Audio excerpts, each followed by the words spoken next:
Welcome back to Driven Discourse. Today we have a Ford Explorer. Maybe one of Ford's most popular SUVs, for a reason. Drives great, it's got great power, it's okay miles per gallon. It's just rugged enough for today's market. This is a 3-row SUV. Now, of course, like most 3 rows in this class, that third row, it's more for in a pinch, right? Could an adult get back there? Maybe. Would you want them back there? Well, I guess it depends on how much you like them or don't like them, right? You're definitely not buying a vehicle in this class to have a roomy third row. It's just when you do have young kids, or maybe if you want to put a pet back there, you have the option.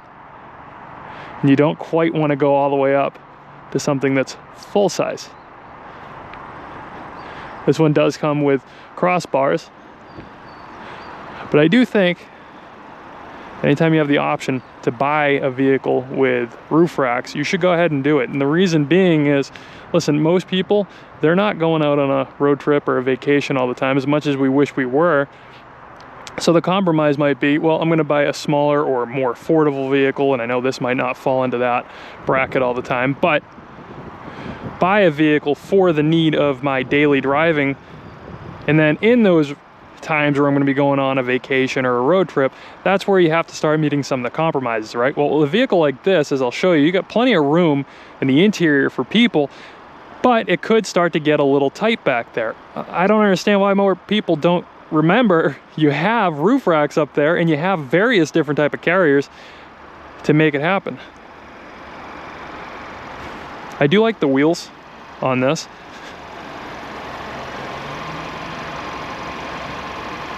They are a 20, and again, as I've said a bunch of times in any other video, if you are trying to get more comfort and you don't necessarily care about bigger wheels, going a size down only increases comfort and protection of the wheel itself. Now, on a vehicle of this size, you will get a decent enough tread depth on there, or I should say tire depth on there, where you do end up with a lot of comfort and a lot of protection. But if you wanted more, it is an option. I do like the cladding throughout. I know a lot of people may not love cladding, but hey, anything to protect the paint, right?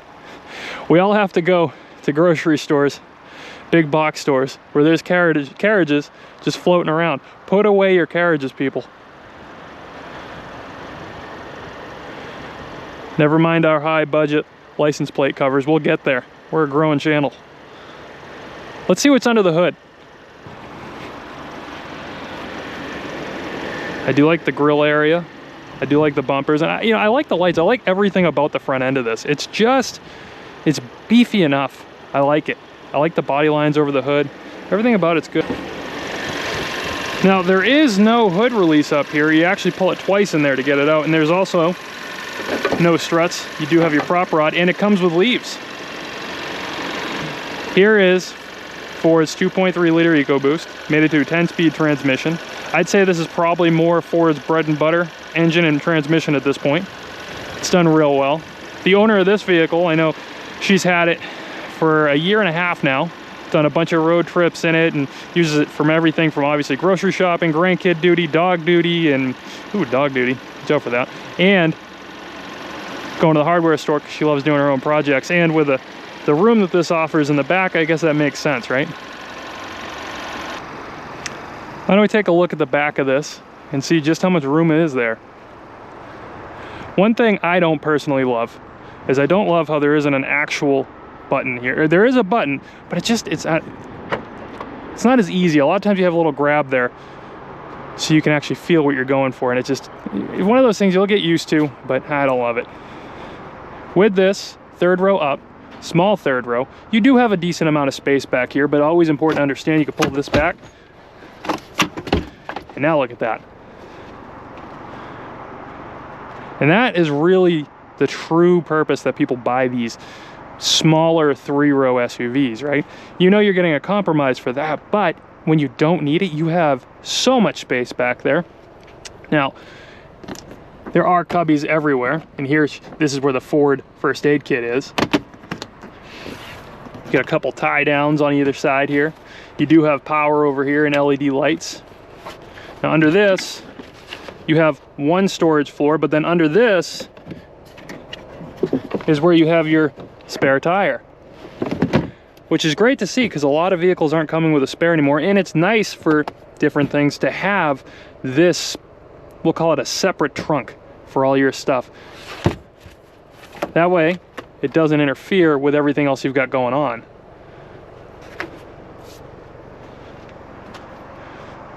And then just one touch, and you can lock it from here too. This one does come with a trailer hitch on there. I do like the dual exhaust on it. Now, just how roomy are these back seats? I'm 6 foot, 205 pounds.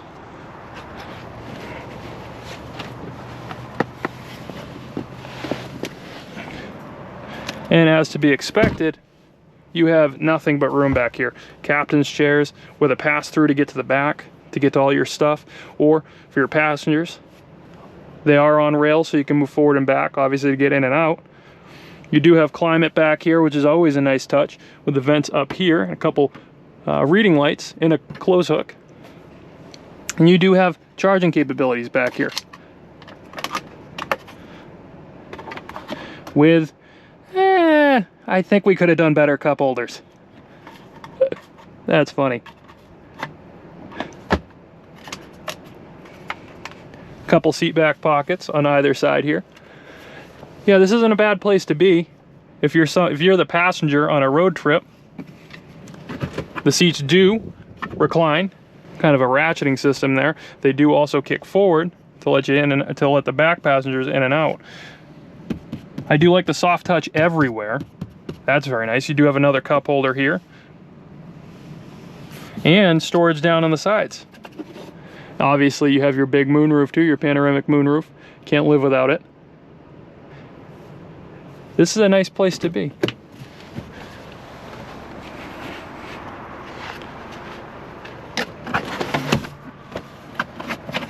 These seats also fold all the way flat.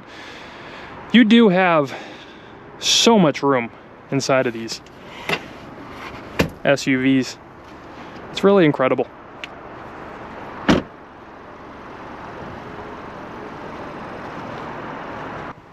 As in the back, we get soft touch everywhere, which is great. You get your tweeters up here, your lock and unlock, and your window controls along with your mirrors.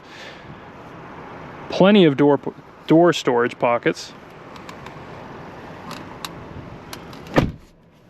Door sounds nice when closing.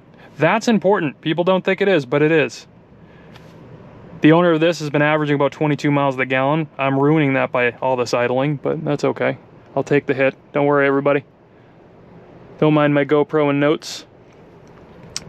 Plenty of room for big water bottles. Do they fit down here in the storage? Oh, come on, Ford. Oh, they do. They do fit.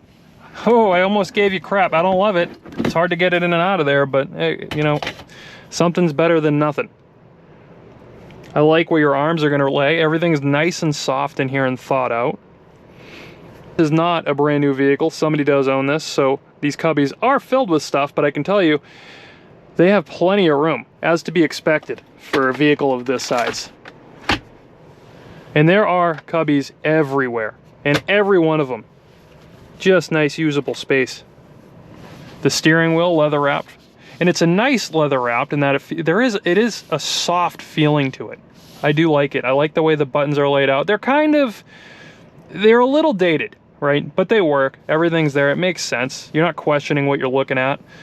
Engine start stop button is up here. That took a little bit to get used to, only because it's kind of like up and hidden behind under the HVAC under here, which is just an interesting choice. But you know, you get used to it. You get another cubby under here. Radio, the screen rather, infotainment, it's fine. It does everything it needs to do, but for whatever reason in this, it just kind of looks small.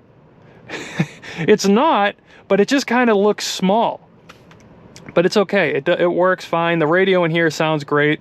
These, as far as I can tell, are unbranded speakers, but there's no complaints. Now, You have your directionals over here. You have your windshield wipers front and back over there. You have your button for your rear hatch, your lights, and you have your gear selector.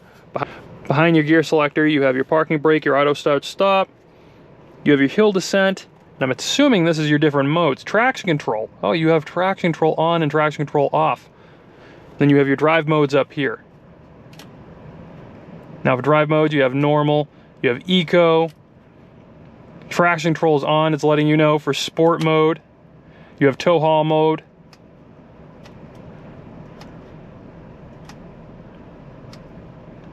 Slippery. Is there a slippery and a snow? Huh, there is. Okay, well, I guess the slippery is if it's a little rainy out there. And if you ever get lost on the trail, this will help you out as well. Now, most of us are going to keep this in normal because that just makes sense. Now, you do have your buttons for your panoramic sunroof up here, along with your map pockets. Very easy to understand. The panoramic sunroof is pretty quick, which is nice, because in some vehicles, I'm going to call you out, Volkswagen, they can be really slow, and it's kind of a pain. I want it to move. I don't want to be sitting here waiting for it to figure out that I just want to get the sun out of my eyes. Now let's go for a drive and see how it is on the road.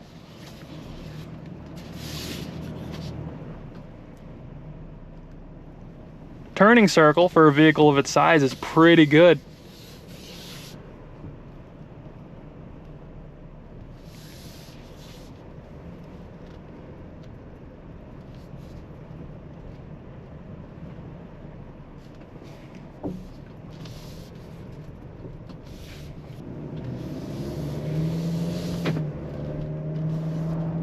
Now this 2.3 liter 10-speed combination, it's a smooth ride. It is.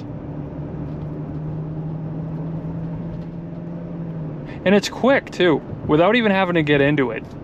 It's a quick vehicle. It's very well equipped when it comes to the motor and transmission. I know when it comes to Ford, a lot of people go back and forth whether or not you should have the strictly just get the 5.0 and everything, or are these EcoBoost motors any good? I think I'm on the side of a lot of other people when I tell you these EcoBoost motors, they are fun. They are fun, but it is either Eco or it is Boost. You don't get both. And it lets you know that. Now this does have 11,000 miles on it. Obviously that's nothing groundbreaking. But most of the issues that people come across with a vehicle as far as manufacturer defects go, they're gonna happen within the first year. Speaking with the owner of this vehicle, it's her second Explorer, no issues to report. Only times it's been in the shop is for service.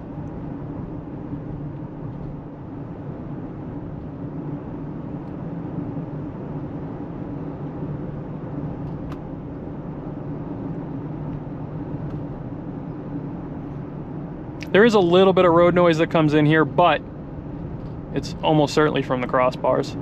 That is a negative effect of having crossbars. That Corvette was beautiful.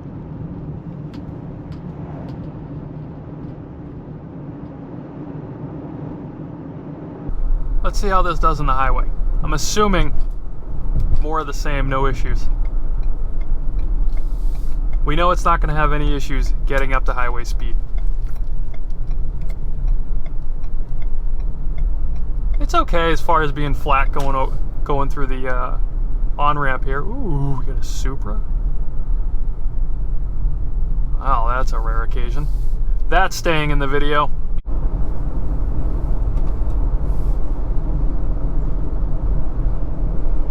On the highway, it's nice.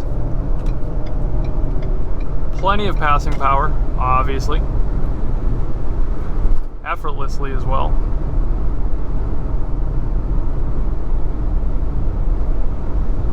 It is a little louder in here than you'd expect it to be, but I think in part of that is going to be the crossbars. Because it's a little bit of wind noise coming from up top. It's an unfortunate downfall of having the capability.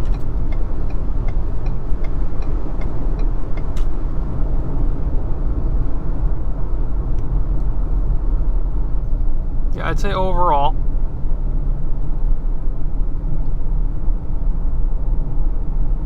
the Explorer gets a lot of things right.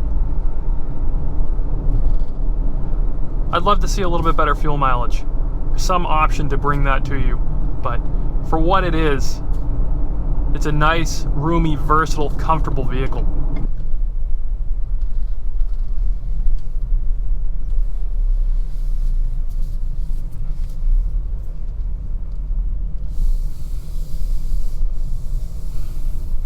Nice view of Factory 5 right there.